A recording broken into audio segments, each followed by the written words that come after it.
So, in my last video, I wanted to show off a new shirt that I got because I had bought a shirt while I was in Vegas for the One Piece Nationals. But unfortunately, things happened. Laundry got away from me. I got sick. A whole bunch of stuff. But anyways, I got a new shirt. It's pretty cool. It's from the One Piece cafe in Las Vegas. So that was pretty cool. Aside from that, there's really not much to talk about in terms of life updates, but the bingo card finally had something added to it, so that's a good start for me. I finally get to use my bingo card. So, hello Internet, I am the hero of Julios once again with another One Piece chapter summary. This week's chapter is chapter 1175, Nidogger. At least I think that's how it's pronounced. Regardless, let's get into the art this week, where we see Sabo and Koala with babies. Baby koalas, but you know, I'm sure the fan that made that submission, he or she probably had something else in mind. You know, maybe, you know. So, let's face it. In terms of possible ships out there that could be canon by the end of the story, I would definitely say Sabo and Koala are up there. But speaking of love, let's get into the actual chapter itself with the Soldier of Love, the Knight of Love, the Minister... Well, actually, Gaban is the Minister of Love, but Sanji will be someday, as Sanji is freeing Robin with the power of Diable Jambe, as the fire is apparently something that the Thorns are weak to. This actually makes a lot of sense. I was pondering it the other day, that Paramecia devil fruits typically have some kind of weakness outside of the typical falling in water. For example, even though Luffy is immune to bludgeoning damage, he can still be pierced and cut. Buggy, he cannot be cut, but he can still be punched pretty easily. In addition, Buggy can float, but if he loses track of his feet, you know, he has to stay within a certain range of them, or if the limbs go too far away. In the case of Mr. 3, his wax hardens like iron, but if it gets heated, then it melts like normal wax. So you usually just have to get creative when fighting a Paramecia user. In the case of Sommers, using fire on the Thorns actually makes a lot of sense, and the reason we didn't figure that out sooner is because nobody in Elbaf willingly uses fire or lightning. Because as Ripley said, those are Elbaf's two biggest weaknesses, so it would make sense that not a single giant would be willing to use such abilities. In fact, Haruden going out of his way to get the Flame fruit is pretty wild when you think of it that way, because that would give him one of Elbaf's weaknesses. Haruden was making a huge choice by trying to grab that thing. But as Sanji is freeing Robin and the rest of the crew, you know, Robin tells Sanji there's no time to celebrate, we have to, you know, save something. We have to save anything. And Sanji goes, I know. I felt that giant presence of Haki over there, and there's just this huge shadow in the distance. As we see the children and their parents all being dumped onto the ground in front of Jarl, and Jarl says, good job, Loki, on saving the children. You should probably actually take them on your back and fly them somewhere safe. And Loki's single eye looks down at everyone, and he says, how dare you? I am the god of destruction. It is not a good thing when I show up. I am a monster, a terrifying force of nature. The only thing I do with children who I saved by catching them is throwing them off of my back. Because I am Loki. I am the god of destruction. Do you kids need anything? You good? Okay, no? Oh, you need a juice box? Here you go. I am the god of destruction, and I am evil and bad and terrible. I know Loki wasn't there for when Jarl made the big announcement that Loki's not evil, but Loki's commit to the bit mentality here of like, everyone needs to hate me because they can't know that my dad made a huge mistake, so because I love my dad, I'll become a pariah, and you know, I am Loki the bad guy, and he's, now that you know he's not evil, it's cute to see him pretend to still be evil. Anyways, we get a zoom out to see Loki's full form. I'm really glad it's not like the big silhouette we saw last chapter. There's actual like detail on his belly and his actual fangs, and it is a terrifying sight to behold. It is absolutely amazing. As Loki and the children, they are, I mean, yeah, Loki's just a giant dragon right now. So, Okay, that's great. Kids are safe. Their parents are safe. These monsters are clearly afraid of Loki. Like, the nightmare creatures do not want to mess with giant dragon. Well, guess who does want to mess with giant dragon? Guess who still wants to mess around despite how clearly outclassed he is? The pettiest individual you can think of. Sommers starts lobbing giant thorns at the giants. And yeah, he's like, you know what? I'm going to take you all out because I'm so cool and I'm Sommers. So he gets ready to, like, his thorn dragon thing that he's riding on, he splits it into 3 thorn dragons, and then the thorn dragons have little cannons coming out of their mouths, and they're going to launch these giant thorns at people. And that's when the little kids, they all line up in front of their parents, and it's adorable because they're like, it's our turn. We're going to protect our parents even though we're, currently tied up in thorns, but we're going to stand here and we're going to protect our parents because you can't kill us because you need us for some reason. So yeah, if you want to get our parents, you have to go through us. And Sommers is like, really? No despair? No sadness? Where's all this optimism coming from? I hate this. You know what? Forget the mission. I don't care. Which, how can you be that full of yourself? I thought all the celestial dragons were afraid of Eam. I'm sorry, Eam.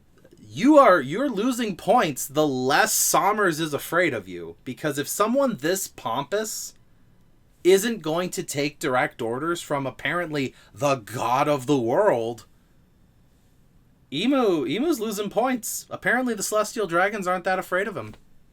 Good job, Emu. Good job, Sommers. Really hurting your boss's reputation here. So Sommers decides, I'm just going to destroy everyone. So he fires all his thorns, and Zoro takes them all out.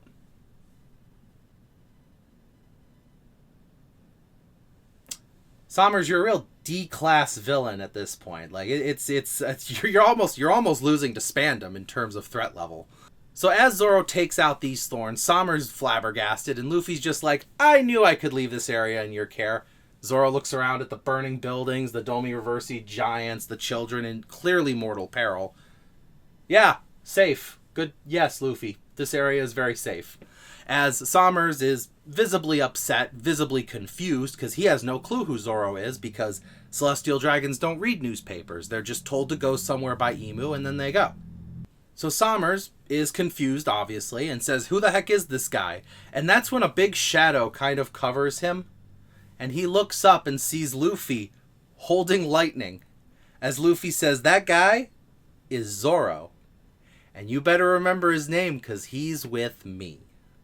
And Luffy hits him with the Gum Gum Dawn Thor rifle. As this massive amount of lightning and Conqueror's Haki just bursts Sommers in this beautiful panel of him just completely eating it. My bingo card, I'm going to put this down as the Sommers is defeated, because as soon as Luffy punches his lights out, we cut to Colin and the other little kids, and the thorns just come right off, which, sorry, Sanji. I mean, I'm glad Sanji removed the thorns, because maybe if Sommers gets up again, this will become relevant, but for now, it looks like Sommers is completely wiped out. As the little kids, they look up, they see Luffy. He has freed them. He has liberated them. And Colin goes, hey, Mom, that guy kind of looks like Nika. And Ripley looks up at him, and she says, I finally got to see him in his white form. And she promptly passes out. I'm sure a few of the other parents did. They kind of took a lot of damage saving their children. Well, Sommers overhears them talking about Nika, and he goes, what? As he's like half destroyed at this point. He's like, no, Nika's just a fairy tale. Don't listen to that. And Loki just squishes him with his foot. Or hand. What do you call it when a dragon... Because a dragon technically has... They're technically bipedal, but they can walk on all fours given their physiology. So, do you just... I mean, I guess you can just call them claws and call it a day, but would you call the front claws of a dragon their hands? Or is that... Am I just thinking that way because of Loki being like a giant, then a dragon? That's not important. What is important is we get a brief flashback of Jarl explaining the devil fruit that Loki ate. It is a mythical zone, dragon fruit, model, Nidogr, which is a dragon of Norse mythology that lives beneath the Yggdrasil and kind of gnaws on the roots of the world tree, which makes sense. Loki was down in the underworld. I had it backwards, as we learn. Loki is not an ice-breathing dragon that wields a lightning hammer. It is actually the opposite. So, long time ago, Elbathian legends talk of the god of war fighting against the god of the sun. I assume when he says god of war, he's referring to Elbath, because that was way back when when we met Dory and Bragi for the first time. They said their duel was blessed by Elbath. Whoever won the duel was the one who had Elbath's favor. So I assume Loki is a representation of the Elbathian god, Elbath. Anyways, so the warrior god fought against Nika with the help of his legendary hammer and his pet ice squirrel, Ratatoskr. But after time and after his master perished, Ratatoskr inhabited the hammer. And now, as an inhabitant of the hammer, he guards the devil fruit to prevent anyone from taking it until he deems them worthy. What's wild about this devil fruit is that the fruit allows the user to transform into the largest dragon in the world. What that means is if a human were to eat this devil fruit, they could turn into a dragon the size of Loki. If a giant were to eat this devil fruit, it would be a giant version of that dragon. But an ancient giant, as we saw with Ors, is a giant version of a giant. Which means this is a giant dragon. And as a giant dragon, Loki is so large in his dragon form that day turns to night beneath him as he flies. It makes perfect sense why Harold was the one who had to eat this fruit. That it was wasted for Rox's plan to have anyone else eat this fruit, because the only other fruit that can really turn a giant into a giant is the big fruit, which was eaten by Sanwan Wolf. I assume if Loki were to eat that devil fruit, he would become even larger than that. Actually, that's a good question for Oda. If the giant who ate the big fruit grows into a giant, and Loki grows into a giant dragon, who's actually bigger? Like, what is the limit on the big fruit? Because, as worded by Jarl, the devil fruit, the Nidogr fruit, turns you into the world's largest dragon, not the world's largest creature. So you're still smaller than Zunisha. You're still smaller than Emmett, I think. And you might still be roughly the same size as Sanwan Wolf? I don't know. For those of you who are big on Loki joining the Straw Hat crew, we may have just found his matchup for the final battle. But I don't know. Regardless, it's very cool. Loki is a giant, lightning-breathing dragon. The reason I'm kind of filibustering here is that's kind of where the chapter ends. As Jarl explains to Shanks and Gabon, as long as the hammer was guarding the fruit, only the one deemed worthy could eat it. And it seems that, Ragnir the hammer has chosen Loki. As we see Loki blasting his lightning breath, just erasing everything in his way. And the chapter ends with Gunko, possessed by Ym, looking off towards the carnage.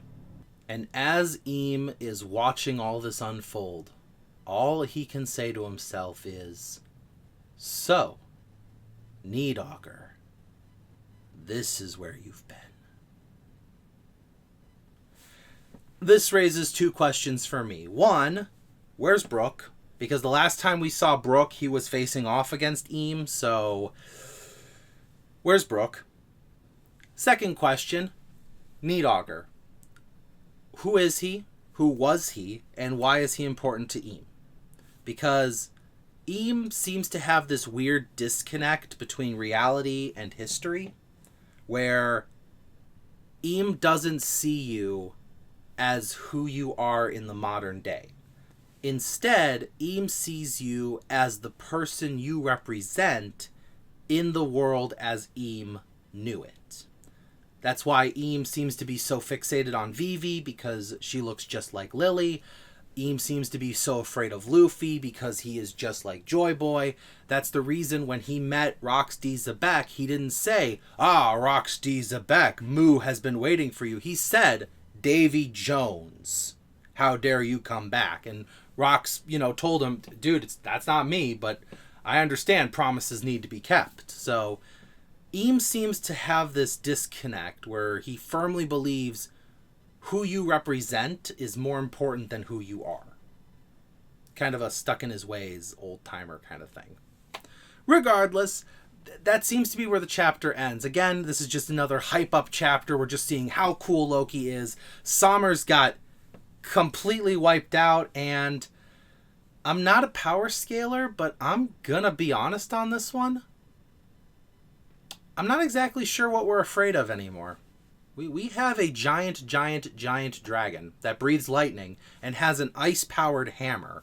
The day has turned to night. Snow and lightning are raining from the sky, and the god of destruction and the god of liberation are both on the same team. So unless Emu can Domi Reversi one of these guys, which both are Conqueror's users, both are absolutely terrifying, and both seem to now know how to nullify the regenerative properties of Eam's ability. So, are we afraid anymore? And I guess that would be my question to those of you who are watching this video. Let me know in the comments below.